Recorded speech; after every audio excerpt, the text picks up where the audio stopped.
இன்னல்லாஹ லா யுஹிப்பு மன் கான முக்தாலன் ஃபஹூரா. நிச்சயமாக அல்லாஹு தஆலா பெருமை அடித்து கர்வம் கொள்வோரை நேசிக்க மாட்டான். ஒழுங்குகளையும் ஒரு சமுதாயத்தில் வாழுகிற போது எப்படி வாழ வேண்டும் என்ற ஒழுங்குகளையும் அதற்கு முதல் தௌஹீதையும் வலியுறுத்தி அல்லாஹு தஆலா ஷிர்க்கிலிருந்து நம்மை பாதுகாத்துக் கொள்ள வேண்டும் என்று எச்சரிக்கை செய்த அல்லாஹு தஆலா இறுதியாக என்ன முடிக்கிறான்? பெருமை அடித்து கர்வம் கொள்ளக்கூடிய மக்களை அல்லாஹ் நேசிக்க மாட்டான். உண்மையிலே அல்லாஹுடைய நேசம் என்பது மிக முக்கியமானதாகும். அல்லாஹுடைய நேசம் கிடைக்கல என்றால் அடுத்தது என்னது? அல்லாஹுடைய லஅனத், அல்லாஹுடைய கோபம். அல்லாஹுடைய நேசத்தை பெறுவது என்பது ஒரு முஸ்லிமுடைய அடிப்படை லட்சியமாக மாற வேண்டும். அதனால் ரசூலுல்லாஹி அலைஹி வஸல்லம் அவர்கள் அல்லாஹ்விடத்தில் துஆ கேட்பார்கள், அல்லாஹும்ம இன்னி அஸ்அலுக ஹுப்பக் வ ஹுப்ப மன் யுஹிப்புக் வ ஹுப்ப அமலின் யுகர்ரிபு இலா ஹுப்பிக். யா அல்லாஹ், உன்னுடைய நேசத்தை கேட்கிறேன், உன்னை நேசிக்கக்கூடிய மக்களுடைய நேசத்தை கேட்கிறேன். எந்த அமல்களை செய்தால் உன்னுடைய நேசம் கிடைக்குமோ அந்த அமல்களை நேசிக்கக்கூடிய மனதை உன்னிடம் கேட்கிறேன் என்று அல்லாஹ்விடத்தில் துஆ செய்வார்கள். அல்லாஹுடைய நேசம் என்பது பேசிக்கானது. அல்லாஹுடைய நேசம் இல்லாமல் போய்விட்டால் அல்லாஹுடைய கோபம்தான், அல்லாஹுடைய வெறுப்பு தான் அவருக்கு கிடைக்கும். அல்லாஹு தஆலா இங்கே என்ன சொல்கிறான் என்றால், பெருமை அடித்து கர்வம் கொள்ளக்கூடிய மக்களை அல்லாஹ் நேசிக்க மாட்டான். இப்போ பெருமை அடித்து கர்வம் கொள்ளக்கூடியவர்கள் யார்? அடுத்ததாக 37வது வசனத்தில் அல்லாஹ் சொல்றான், அல்லதீன யப்ஹலூன். இந்த பெருமை கர்வம் என்று சொன்னால் அவர்கள் கஞ்சத்தனம் கொள்வார்கள். பெருமையும் கர்வமும் உள்ளவர்களிடம் இருக்கிற ஒரு பண்பு என்ன? கஞ்சத்தனம். அவர்கள் பெருமையும் கர்வமும் இருக்கிற காரணத்தினால் மற்றவர்களுக்கு அவர்கள் கொடுக்க மாட்டார்கள். அவர்கள் அல்லாஹு தஆலா கொடுக்கக்கூடிய நிஅமத்துகளை, அருட்கொடைகளை எல்லாம் அவர்களே சுருட்டி வைத்துக் கொள்ள விரும்புவார்கள். ஜக்காத்து கொடுக்க மாட்டார்கள், சதக்கா கொடுக்க மாட்டார்கள். ஜக்காத்து கொடுக்காமல், சதக்கா கொடுக்காமல், ஏழைகளுக்கு உதவி செய்யாமல், இன உறவுகளை பேணுவதற்காக செலவு செய்யாமல் யாரெல்லாம் இருக்கிறார்களோ அவர்களிடத்தில் பெருமையும் கர்வமும் இருக்கிறார். அது மட்டுமல்ல, வயமுரூன அன்னாஸ பில் புஹ்ல். இந்த பெருமையும் கர்வமும் உள்ளவர்களுடைய இன்னும் ஒரு பண்பு என்ன? கஞ்சத்தனத்தை மற்றவர்களுக்கு ஏவுவார்கள். எப்போ பாருங்க, இப்போ இப்படி அள்ளி அள்ளி கொடுத்தீங்கன்னா, ஒரு சகோதரர் வந்து ஒரு நல்ல விஷயத்துக்கு கேட்கும்போது நான் ஒரு 10 லட்சம் தாரேன்னு சொல்லுவார், நான் ஒரு 1 லட்சம் தாரேன்னு சொல்லுவார், நான் ஒரு 10,000 ரூபா தாரேன்னு சொல்லுவார். இவர் போய் அவனை சந்திச்சு இப்படி கொடுத்தீங்கன்னா இதுக்காக உங்களுக்கு பொம்பளை பிள்ளைக்கு குழந்தைகள் இருக்கிறார்கள், இப்படியே அவங்களுக்கு சொல்லி சொல்லி அவர்களும் தர்மம் செய்ய மாட்டார்கள், அவர்களும் செலவு செய்ய மாட்டார்கள், மற்றவர்களையும் செலவு செய்ய விட மாட்டார்கள். இந்த மற்றவர்களை கஞ்சத்தனத்தை கொண்டு தூண்டக்கூடியவர்கள் பெருமையோடு கர்வம் கொண்டு இருக்கக்கூடியவர்கள். மேலும் அல்லாஹு தஆலா சொல்கிறான், வயக்துமூன மா ஆதாஹுமுல்லாஹு மின் ஃபத்லி. கஞ்சத்தனம் இருக்கும், கஞ்சத்தனத்தை ஏவுவார்கள், அல்லாஹ் கொடுத்த அருட்கொடைகளை மறைப்பார்கள், காட்ட மாட்டாங்க. அல்லாஹு தஆலா கொடுத்த அருள் எப்போ பாருங்க, அங்கே லோன் இருக்கு, எஞ்சது இருக்கு, அங்கே என்கேஜ்மெண்ட் இருக்கு. இப்போ சும்மா போய் நம்ம கேட்டோம், உண்மையிலேயே அவர் வீடு கட்டிட்டு இருப்பார் எத்தனையோ கோடிக்கு, ரைட்? ஒரு பள்ளிவாசலுக்கு போய் கேட்டால் ஒன்று மில்லண்டே சொல்லுவார். அவர் பேசக்குள்ள நான் வாங்கின கார் கடனுக்கு வாங்கியிருக்கிறேன், ஃபினான்ஸில் கார் எடுத்திருக்கேன், அந்த வீடு மோகேஜ் பண்ணி, இப்படியே வந்து அல்லாஹு தஆலா கொடுத்திருக்கிற அருட்கொடைகளை மறைக்கக்கூடியவராக இருப்பார். வஅதத்னா லில் காஃபிரீன அஸாபன் முஹீனா. இந்த செய்தியை சொல்லிட்டு அல்லாஹ் சொல்கிறான், காஃபிர்களுக்கு நாம் இழிவு தரக்கூடிய வேதனையை தயார் செய்து வைத்திருக்கிறோம். காஃபிர்களுக்கு இழிவு தரக்கூடிய வேதனையை நாம் தயார் செய்து வைத்திருக்கிறோம் என்று அல்லாஹு தஆலா சொல்கிறான். இந்த இடத்துல காஃபிர் என்பதை பயன்படுத்துகிறான். இதனால தஃப்சீர் ஆசிரியர் என்ன சொல்றாங்க என்றால், ஒரு முஸ்லிம் அல்லாமல் இருந்து கொண்டபடி இருந்தால், பெருமையும் கர்வமும் கொண்டவராக இருந்தால் அவர் கஞ்சத்தனம் காப்பார், அதே போல கஞ்சத்தனத்தை ஏவுவார், அல்லாஹுடைய அருட்கொடைகளை காட்டிக்கொள்ள மாட்டார்.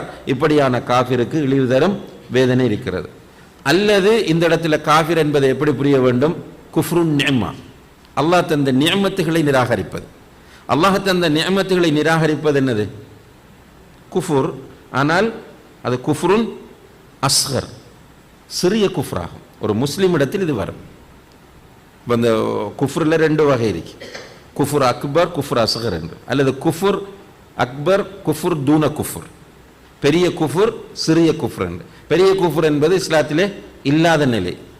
முஸ்லிமாக இருக்கிற ஒரு இடத்தில் இந்த குஃபுர் வரும். அதனால ரசூலுல்லாஹி அலைஹி வஸல்லம் அவர்கள் அந்த பெண்களுக்கு பெருநாள் தினத்தில் போய் சதக்காட்சியை சொல்லிட்டு என்ன சொன்னார்கள், நான் அதிகமாக பெண்களை நரகத்தில் பார்த்தேன். அப்போ அவங்க காரணம் கேட்குறாங்க, ஏன் யார் ரசூலுல்லாஹ்ன்றதுக்கு அவர்கள் நிராகரிக்கிறார்களா என்று கேட்டதுக்கு, இல்லை இஸ்லாத்தை விட்டு போனதுக்காக இல்லை, எக்ஃபுர்னல் அஷீர், அவர்கள் கணவன்மாருக்கு நன்றி கெட்டவர்களாக இருக்கிறார்கள். அப்போ அல்லாஹுடைய நிஅமத்தை நிராகரிப்பது, இந்த நிலையில் இருப்பவர்களுக்கும் இழிவு தரக்கூடிய வேதனை இருக்கிறது என்று புரிந்து கொள்ள வேண்டும் என்று தப்சீராசிரியர்கள் குறிப்பிடுகிறார். அடுத்த ஒரு பண்பை அல்லாஹு தஆலா சொல்கிறான். யார்? பெருமை கர்வம் உள்ளவர்களுடைய இன்னும் ஒரு பண்பு என்ன? வல்லதீன யுன்ஃபிகூன அம்வாலஹும் ரிஆ அன்னாஸ். ஒரு பக்கம் கஞ்சத்தனமாக இருப்பார்கள், சில நேரம் செலவு செய்வார்கள். செலவு செய்த எப்படி செலவு செய்வார்கள்? பெருமைக்கு செலவு செய்வார்கள், அல்லாஹுக்காக செலவு செய்ய மாட்டார்கள். ஒரு முஸ்லீம் எப்படி செலவு செய்வார்? வலது கையால் கொடுக்கிறது இடது கைக்கு தெரியாமல் இருக்கும். கொடுத்திருப்பார், மனைவி கூட சொல்ல மாட்டார். மனைவி கொடுத்திருப்பாங்க, கணவனுக்கு கூட சொல்ல மாட்டாங்க. இருக்கக்குள்ள நண்பர்கள் 2 பேர் இருப்பாங்க, கூட இருந்த நண்பருக்கு தெரியாமல் 3வது ஆளுக்கு கொடுத்துட்டு போவார். இதுதான் ஒரு மூமினுடைய பண்பு. மூமின்கள் மேக்சிமம் அல்லாஹுவை திருப்திப்படுத்த வேண்டும் என்பதிலே கவனமாக இருப்பார்கள். ஆனால் அல்லாஹு தஆலா இந்த பெருமை பிடித்தவர்களை பற்றி சொல்லும் போது அவர்கள் கஞ்சத்தனமாக இருப்பார்கள், கஞ்சத்தனத்தை ஏவுவார்கள், சில நேரம் அவர்கள் செலவும் செய்வார்கள். இப்போ நம்மகிட்ட கேள்வி வரும், அப்படி இல்லை நிறைய பேர் செலவு செய்யறதையும் பார்க்கிறோம். ஆனால் செலவு செய்தால் எதற்காக செலவு செய்வார்கள்? ரிஆ அன்னாஸ், மற்றவர்களுக்கு காட்டி அதன் மூலம் முகஸ்துதியை பெற்றுக்கொள்வதற்காக வேண்டி அவர்கள் செலவு செய்வார்கள். அவர்களிடத்தில் அல்லாஹுவை பற்றிய நம்பிக்கை உறுதியாக இருக்காது. வலா யுமினூன பில்லாஹி வலா பில் யௌமில் ஆஹிர், அல்லாஹை பற்றி மறுமையை பற்றிய உறுதியான நம்பிக்கை இருக்காது. அல்லாஹை பற்றி மறுமையை பற்றிய உறுதியான நம்பிக்கை இருந்தால் அவர்களிடம் பெருமை வராது, அவர்களிடம் கர்வம் வராது, அவர்கள் பணிவுள்ளவர்களாக இருப்பார்கள். இமாம் இப்னுல் கைம் அல் ஜௌசியா ரஹ்மஹுல்லாஹ் அவர்கள் சொன்ன அந்த வார்த்தை என்னது? ஒரு முஃமின் ஒரு நெற்கதிரை போன்றவர். குடலை பருவத்தில் நெற்கதிர் என்ன செய்யும்? நிமிர்ந்து நிற்கும். ஆனால் நெல்மணிகள் பெருக்க பெருக்க பணியும். அதே போலதான் ஈமான் அதிகரிக்க அதிகரிக்க அவனிடத்தில் பணிவு வரும். ஈமான் குறைந்த நிலையில் இருக்கும் போது அல்லது ஈமான் இல்லாத நிலையில் இருக்கும் போது அவனிடத்தில் பெருமையும் கர்வமும் வரும். அல்லாஹு தஆலா கடைசியாக சொல்றான், இந்த 38வது வசனத்தில் வமன் யகுனி ஷைத்தானு லஹு கரீனன் ஃபஸஅ கரீனா. இப்படி பெருமையோடு இருக்கிறது. பெருமை யாருடைய பண்பு? ஷைத்தானுடைய பண்பு. இப்லீஸ், அல்லாஹு தஆலா இப்லீஸை பார்த்து ஆதம் அலைஹிஸ்ஸலாம் அவர்களுக்கு சுஜூது செய்ய சொன்ன நேரத்தில் இப்லீஸ் என்ன சொன்னான்? என்னை நீ நெருப்பிலிருந்து படைத்தாய், ஆதத்தை மண்ணிலிருந்து படைத்தாய். மண்ணிலிருந்து படைக்கப்பட்ட இந்த ஆதத்திற்கு நெருப்பால் படைக்கப்பட்ட நான் போய் சுஜூது செய்வதா என்று பெருமை பேசினான். அப்ப இந்த பெருமை கர்வம் இருப்பது ஷைத்தான். அப்ப அல்லாஹு தஆலா சொல்கிறான், ஷைத்தான் யாருக்கு நண்பனாக இருக்கிறானோ அவனே மிக கெட்ட நண்பனாவான்.